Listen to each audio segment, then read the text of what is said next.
Astagfirullah. Sebuah video yang menayangkan kaca kereta rel listrik, KRL, pecah saat ditekan penumpang ramai di media sosial.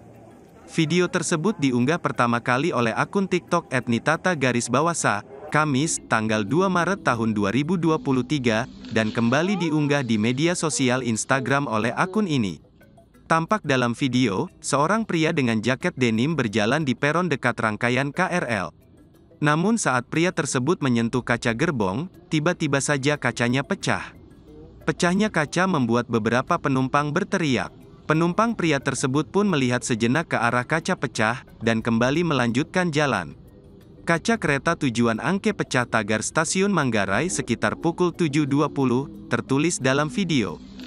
Video kaca KRL ini pun viral hingga dilihat lebih dari 4,5 juta kali di TikTok. Bukan hanya itu saja, hingga Kamis, tanggal 2 Maret tahun 2023, unggahan tersebut telah menuai lebih dari 38.000 suka dan 800 komentar warganet. Saat dikonfirmasi, pengunggah bernama Enita, 25, ini mengatakan, peristiwa pecahnya kaca KRL terjadi di stasiun Manggarai pada Rabu, tanggal 1 Maret tahun 2023 pagi.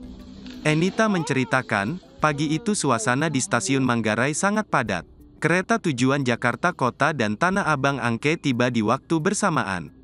Saat itu, kebetulan dari arah berlawanan juga banyak penumpang lewat. Oleh karena itu, penumpang pria di video memegang kaca KRL untuk menjaga keseimbangan agar tidak jatuh ke celah peron. Menurut Enita, kemungkinan kaca yang pecah sebelumnya sudah rapuh.